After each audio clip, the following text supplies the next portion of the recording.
जिस कांग्रेस का सहायता लेने आप दिल्ली जाते हैं, जब बिहार में बात आती है तो आप उस कांग्रेस को कमजोर बोल देते हैं। राहुल गांधी जी को कौन रोक रहा है? कांग्रेस को कौन रोक रहा है? हम लोग तो कह ही रहे हैं, either you declare candidate from your side. कामयाबी तक पहुंच पाएगा, उतना ताकतवर हो पाएगा कि नरेंद्र मोदी को चुनौती दे सके, अगर हो जाता है। जिसके आधार पर जो बीजेपी गड़बड़ कर रही है, जैसे बीजेपी सरकारी नौकरी खा रही है। नमस्कार, भारत लाइव देख रहे हैं आप। देखिए, बिहार में 12 तारीख को जो आयोजित होने वाली थी विपक्षीय एकजुटता की एक बड़ी मीटिंग, वो अब पोस्टपोन होकर 23 तारीख को होने वाली है। इस बात को लेकर जो पूरा आशय है उसको लेकर कल एक बड़ा प्रेस कॉन्फ्रेंस किया गया, जिसमें ललन सिंह और तेजस्वी यादव ने ये बताने की कोशिश की और साथ ही साथ ये कन्विंस करने की भी कोशिश की कि विपक्ष के सारे बड़े चेहरे, चाहे राहुल गांधी हो, ममता बनर्जी हो या साउथ के बड़े चेहरे हों, ये सभी आएंगे और एक मंच पर बैठेंगे और जल्दी ही भाजपा को, नरेंद्र मोदी को बिहार से एक बड़ी चुनौती देखने को मिलेगी। लेकिन फिर वही सवाल खड़ा हो रहा है, क्या 23 तारीख को भी ये मीटिंग हो पाएगी? क्या 23 तारीख को नीतीश कुमार के आह्वान पर ये सारे बड़े नेता आ जाएंगे? इस सवाल पर और इस चर्चा में हमारे साथ जुड़ने के लिए रजनीश जी मौजूद हैं। रजनीश जी राजद के जो सैनिक प्रकोष्ठ है उसमें उपाध्यक्ष रह चुके हैं, अभी भी उसी पद पर हैं और जो विशेष राजनीतिक विषय होते हैं उस पर अपनी टिप्पणी देने के लिए मशहूर हैं। रजनीश जी, स्वागत है आपका। नमस्कार।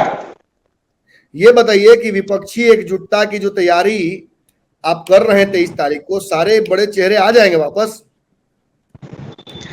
सारे बड़े चेहरे आना चाहिए।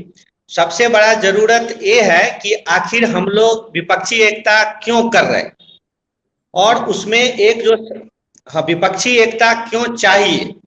तो सबसे पहले इसमें आपको एक बात देखना पड़ेगा कि इसमें जो मेन प्लेयर है वो कांग्रेस पार्टी है जी। और कांग्रेस की आज इतनी दुर्गति क्यों हुई और भारतीय जनता पार्टी इतनी आगे क्यों गई है, इस फैक्ट को भी देखना पड़ेगा। तो आज तक के इतिहास में कांग्रेस पार्टी का इतना बुरा हाल कभी नहीं हुआ था कि 50 से कम सीट आज के दिन कांग्रेस को है। तो उसका मुख्य कारण है कि जो यूपीए 2 था उसमें कांग्रेस ने राष्ट्र सुरक्षा को पूरी तरह कॉम्प्रोमाइज कर दिया था। आपको याद होगा, संकट मोचन मंदिर पर अटैक, दशमेश घाट अटैक, बनारस बाबा विश्वनाथ मंदिर attack, Lal Qila attack, Delhi high court attack, Diwali के दिन सरोजनी नगर मार्केट में अटैक और सबसे बड़ा 26/11 जो हुआ था। तो उसमें ऐसा हो गया था कि जैसे हम लोग पढ़ते थे इतिहास में कि पश्चिम भारत पर हमलों का तांता लगा हुआ रहता था, वैसे ही आतंकवादी हमलों का तांता लग गया था। वही होम मिनिस्ट्री उस समय भी थी जिसको कि पीछे नमरम चलाते थे, वही होम मिनिस्ट्री आज भी है। तो जो इस बात को कांग्रेस को समझना पड़ेगा कि बीजेपी किस मुद्दे पर चुनाव जीत रही है। उसका मेन जो है वो है राष्ट्रीय सुरक्षा, नेशनलिज्म। तो इसके लिए जरूरत है कि सभी विपक्षी पार्टी इकट्ठा हो और हम लोग जब तक अल्टरनेटिव्स नहीं देंगे लोगों को कि हम लोग भी राष्ट्रीय सुरक्षा पे अनकॉम्प्रोमाइजिंग स्टैंड लेंगे, तब तक ये इलेक्शन में जाने से कोई बड़ा लाभ नहीं होगा। क्योंकि जब यूपीए 2 थी उसने एयरफोर्स को खरीद के एक जहाज नहीं दिया था। एंटोनी साहब 3 साल बैठे रहे मिनिस्ट्री में, उन्होंने कोई काम नहीं किया। बीजेपी उसी को तो बेच करके चुनाव में खा रही है आज तक, बाकी किया या नहीं किया, लेकिन हर जगह वो बोलती हमने राष्ट्र सुरक्षा को मजबूत किया। तो अगर हम सब लोग बैठ जाए एक साथ और उसमें हम लोग एक चुनावी घोषणा पत्र होगा और उस चुनावी घोषणा पत्र में राष्ट्रीय सुरक्षा पर अपना मत सबको स्पष्ट करना पड़ेगा, जैसे बीपी सिंह के नेतृत्व में जब जनता दल बनी थी। इसलिए विपक्षी एकता जरूरी है। दूसरा, हम चाहते हैं बीजेपी को अग्निवीर स्कीम पर घेरना। हम पूरी तरह से चाहते हैं कि अग्निवीर स्कीम कैंसिल हो जाए, एबोलिश हो जाए, लेकिन जब तक विपक्षी एकता नहीं होगी, एक कॉमन मिनिमम प्रोग्राम नहीं होगा, तो पता चला बिहार में हम लोगों ने कहा कि ठीक है अग्निवीर स्कीम हम खत्म करेंगे, कांग्रेस कर्नाटक में जीत के आएगी, कोई पंजाब से जीत के आएगा, बाद में कोई कहेगा हमने तो कहा ही नहीं। तो हम तो जो वायदा करेंगे उसको लागू ही नहीं कर पाएंगे, फिर पब्लिक किस बात पर वोट देगी। आप सामने ये देखिए ना, कांग्रेस ये देखे ना, उसके सामने प्राइम मिनिस्टर का कौन उम्मीदवार, Narendra Modi, lion of Hind, he is a formidable foe. Rajni ji, बहुत आसानी से आपने कह दिया कि कांग्रेस को आवश्यकता है विपक्षी एकजुटता की, आपको आवश्यकता नहीं है। आपके एक भी सांसद नहीं है राजद के। नीतीश कुमार को आवश्यकता नहीं है। नीतीश कुमार लगातार जनाधार खो रहे हैं। जिस कांग्रेस का सहायता लेने आप दिल्ली जाते हैं, जब बिहार में बात आती है तो आप उस कांग्रेस को कमजोर बोल देते हैं। बड़ा सहूलियत की राजनीति करते हैं रजनीश जी आप। सहूलियत की राजनीति एकदम नहीं है। हम लोग कौन किसने बना रखा है? आप ही के लालू यादव ने। हम लोग तो साफ कह रहे हैं कि हम लोग कहां कह रहे हैं कि आरजेडी का कोई प्राइम मिनिस्टर कैंडिडेट है, नीतीश जी कहां कह रहे हो प्राइम मिनिस्टर कैंडिडेट है। हम लोग तो कह रहे हैं कि विपक्षी एकता हो, और जो लोग एंटी बीजेपी प्लेटफॉर्म पे इलेक्शन लड़ना चाहते हैं वो चुनाव से पहले एक प्लेटफॉर्म बनाए, जैसे यूपीए है, यूपीए 2 है, और उसमें सुनिए रजनीश जी, तो क्यों नहीं कहते हैं कि राहुल गांधी को प्रधानमंत्री बनाइए? कोई दिक्कत नहीं है। राहुल गांधी या कांग्रेस का ही प्रधानमंत्री बनाने की तैयारी चल रही है। राहुल गांधी जी को कौन रोक रहा है? कांग्रेस को कौन रोक रहा है? हम लोग तो कह ही रहे हैं, either you declare candidate from your side or let us anoint someone else. लेकिन हम लोग को अब फैसला कर लेना चाहिए। समय बचा, 8-10 महीना ही बचा हुआ है, तो कांग्रेस ना फैसला कर रही है। वो सोच रही है 2004 का कि fruit is ripe on the top of tree, it will fall in its lap, जो होने वाला नहीं है। इसीलिए तो हम कह, ठीक है, कांग्रेस राहुल गांधी को डिनोट करे कि वो he will be prime minister candidate, फिर डिस्कशन आगे बढ़ेगा ना। फर्स्ट स्टेप तो क्लियर हो तो आप लोग सपोर्ट कीजिएगा। इसी के लिए बहस होगा ना, सब लोग मिलके बैठे, जो कॉमन मिनिमम प्रोग्राम है। बीजेपी के जो रिलीजियस नेशनलिज्म है उसको काउंटर करने के लिए तो बनाना पड़ेगा। कांग्रेस आए तो आगे बढ़ के कि ठीक है, वो बोले हमारा कैंडिडेट है, न वो बोलती है, न वो आगे बढ़ के विपक्षी एकता को इनिशिएट करती है। और honourable chief minister Bihar CM Nitish Kumar ji करते हैं, तो बाकी लोग को सपोर्ट करना चाहिए। Either you do it or somebody is doing, support him, दो में से एक होना चाहिए। एक बात रजनीश जी, आपकी विशेष टिप्पणी भी चाहूंगा इस मुद्दे पर। जितनी उत्तर भारत की जितनी भी सीटें हैं, इसमें से लगभग बाबा ने बताया कि 162 सीटें ऐसी हैं जिस पर विपक्षी दल जो कांग्रेस का है वो भाजपा ही नहीं बल्कि आपके छत्रप भी हैं मित्र। तो कैसे कांग्रेस विश्वास कर ले आप लोगों की बातों का? कांग्रेस के पास कोई अल्टरनेटिव, कांग्रेस को कमजोर करने वाले आप ही लोग हैं कई राज्यों में। कोई किसी को पॉलिटिक्स में कमजोर नहीं करता है, न कोई किसी को मजबूत करता है।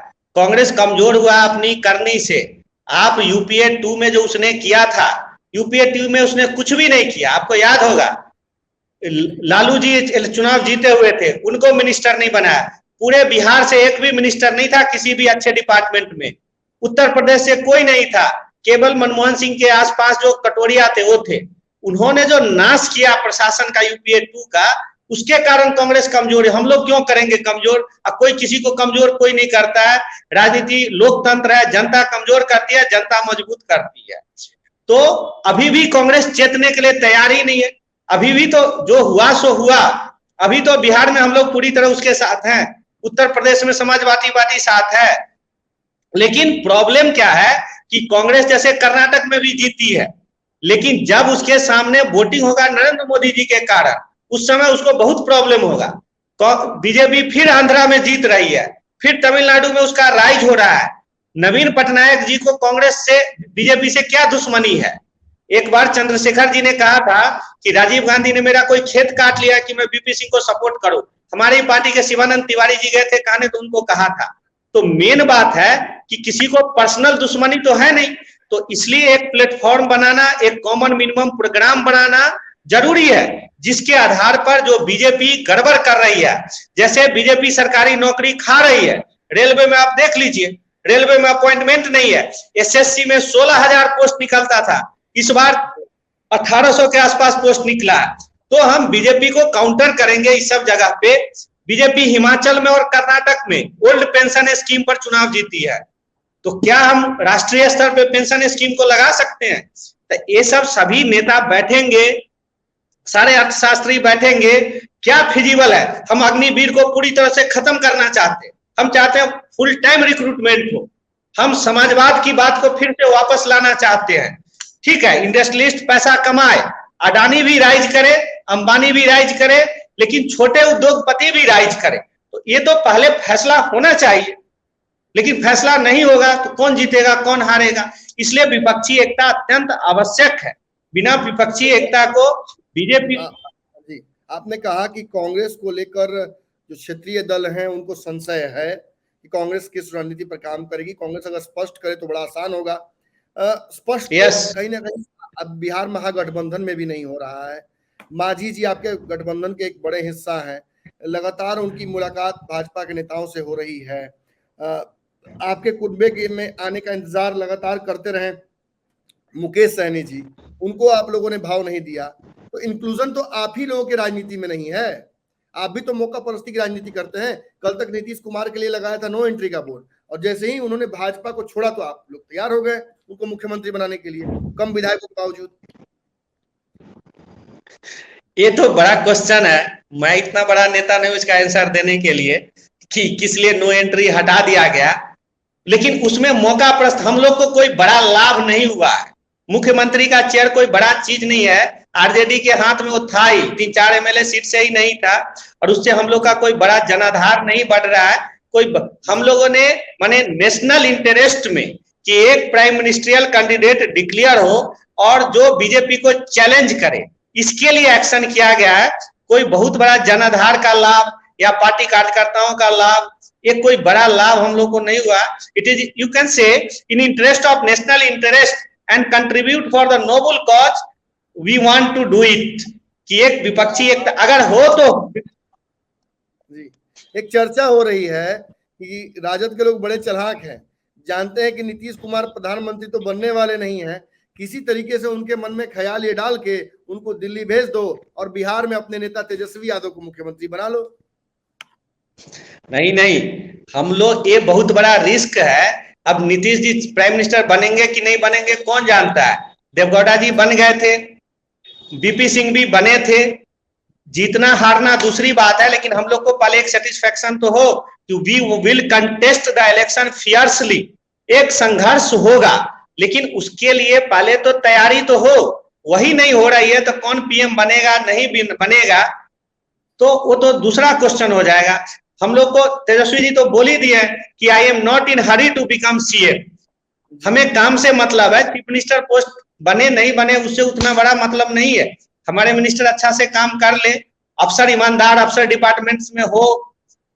जैसे बाबू सुधाकर सिंह के साथ एक कौन सा गड़बड़ मिनिस्टर को बैठा दिया गया था, सेक्रेटरी को, और उन्होंने कहा था सेक्रेटरी काम नहीं करता है। तो ये लोग जो हमारे पार्टी की छवि खराब करते, सब जब ये सेक्रेटरी टाइप लोग नहीं हो, हमारा डिपार्टमेंट का नाम रोशन हो, बस चीफ मिनिस्टर पोस्ट उतना बड़ा चीज नहीं है। प्रत्यमृत को लेकर भी विवाद उत्पन्न हो रहा है, के पाठक को लेकर विवाद उत्पन्न हो रहा है। बिहार में ब्यूरोक्रेटिक नेक्सस जो फैला हुआ है नीतीश कुमार का, आपको नहीं लगता कि इस पर थोड़ा प्रोटोकॉल नीतीश कुमार को रखना चाहिए? पुल गिर जा रहा है, हम लोग का हो जा रही है। हम लोग का जब पार्टी था, अपोजिशन में हम लोग थे, हम लोग एक ब्यूरोक्रेटिक रिसफल चाहते ही थे कि ये जो कुछ अफसर जो गैंग बना के रखे हैं, इन अफसरों के ऊपर एक सिविलियन कंट्रोल हो। जैसे कि आपने देखा बाबू सुधाकर सिंह को रिजाइन करना पड़ा, क्यों? क्योंकि वो उस करप्ट अफसर को अपने साथ नहीं रखना चाहते थे। तो आप मिनिस्टर के ऊपर एक गलत अफसर को नहीं रख सकते। गिविंग ए रॉन्ग अफसर with a minister is something like a you are marrying someone with a unfaithful wife. माने किसी के प्रति उसकी वाइफ फेथफुल नहीं है तो कितना कड़वा होता है, वैसा ही होता है किसी अनफेथफुल मिनिस्टर, सॉरी अफसर का मिनिस्टर के साथ होना। हर जगह यही हो रहा है। अगर अब एक बार श्रीमान मदन सहनी भी बोले थे कि अफसर उनको बात नहीं सुनते हैं, तो अफसर ऐसा होना ही चाहिए जिसकी इंटीग्रिटी कॉन्स्टिट्यूशन के साथ। जी हाँ, अफसर ऐसा होना चाहिए जिसकी इंटीग्रिटी कॉन्स्टिट्यूशन के साथ हो। वो मिनिस्टर को गलत बात कहे, गलत है तो सही बात है तो सही कहे, ये नहीं कि वो गोलमाल करने का उपाय बताए। तो इसलिए हम ब्यूरोक्रेटिक रिसफल चाहते ही थे, लेकिन वो हुआ ही नहीं। और हमारे सारे मिनिस्टर इसीलिए बहुत कॉशियस हैं और हम चाहते हैं कि आरजेडी का ये बात हो कि मिनिस्टर अच्छा अफसर मिनिस्टर्स को मिले, जिससे कि जो ही काम हो 5%, 10%, 20%, जिससे कि हमारे पार्टी का नाम अच्छा हो। मतलब एक गुडविल तेजस्वी जी ने बनाया है, that we don't want to lose it. जी जी, एक आखिरी सवाल है रजनीश जी, नवीन पटनायक हो, ममता बनर्जी हो, या फिर उत्तर प्रदेश के मुख्य विपक्षी दल हो, सभी जगहों से यही खबर आ रही है कि वो साझा जो आप तैयारी कर रहे हैं एक मंच बनाने का, उसके लिए बहुत तैयार नहीं है ये लोग। इन्हें लगता है कि कोलिशन ऑफ इंटरेस्ट कहीं ना कहीं होगा, कमोशन होगा आपस में, फ्रूटफुल नहीं हो पाएगा। वही तो कोलिजन जिनके लोगों के मन में संशय है, आई थिंक एक तो ड्यू टू कांग्रेस एटीट्यूड, क्योंकि क्या एजेंडा होगा, क्यों हम लोग एक साथ होना चाहते हैं, तो इसीलिए माने कांग्रेस हैज बिकम की प्लेयर। और मुझे लगता है कांग्रेस को केजरीवाल जी से डाउट है, क्योंकि केजरीवाल जी का आप जानते ही हैं, he is having sudden surge of lust for the power.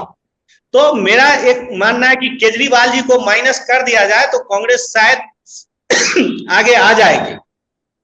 और फिर ममता जी, नवीन पटनायक, क्योंकि आप हम एजेंडा तय करेंगे तो ये लोग साथ देंगे, जब एजेंडा तय नहीं करेंगे तो माने जो हो रहा है, आप सही बोले, ऐसा ही लगेगा ही। तो इसलिए इनिशिएट करके जी, एक पॉलिटिशियन के तौर पर लगातार आपने अपनी बातें अब तक रखी, एक राजनीतिक के बड़े सूझबूझ खिलाड़ी के तौर पर आपसे जानना चाहूंगा, ये मुझे बताइए कि जो विपक्षी एकजुटता का मंच बन रहा है, क्या ये मंच उस कामयाबी तक पहुंच पाएगा, उतना ताकतवर हो पाएगा कि नरेंद्र मोदी को चुनौती दे सके, अगर हो जाता है तो? देखिए, जैसे रेलवे में चल रहा है गड़बड़, मतलब नौकरी नहीं है, सरकारी नौकरी छीन रही है, अग्निवीर स्कीम है, समाजवाद है, इस पॉइंट पर बीजेपी बहुत गहरा फंसा हुआ है। इकोनॉमिक आप बच्चा से पूछिए तो कहेगा प्राइम मिनिस्टर साहब का इकोनॉमिक्स फेल है। तो हम घेर तो सकते हैं बुरी तरह से, लेकिन उससे पहले हमें नेशनल सिक्योरिटी पे बताना पड़ेगा कि हम क्या करेंगे। कश्मीर इशू का हमें बताना पड़ेगा, मतलब आतंकवाद पर क्या होगा इशू, दृढ़ता से मुकाबला, चीन पाकिस्तान को कान खींच के रखना पड़ेगा, ये सब बात बताना पड़ेगा। तो बीजेपी का खामी तो बहुत है, हम लोग सफल हो जाएंगे इसकी संभावना काफी है, लेकिन चुनाव से पहले करना पड़ेगा। चुनाव अगर ऐसे लड़ गए जो तो सोच के, तो क्वाइट डिफिकल्ट, मुझे होप नहीं रहा। फिर बहुत बेबाकी से आपने अपनी बात रखी, फिर इसके लिए बहुत बहुत धन्यवाद। आपको दर्शकों से भी आग्रह है कि इस चर्चा का हिस्सा आप भी बन सकते हैं, कमेंट सेक्शन में आइए, अपनी बात रखिए। रजनीश जी बहुत एक्टिव रहते हैं सोशल मीडिया पर, और आपके कमेंट सेक्शन में आकर वो भी आपका बातों का जवाब जरूर देंगे।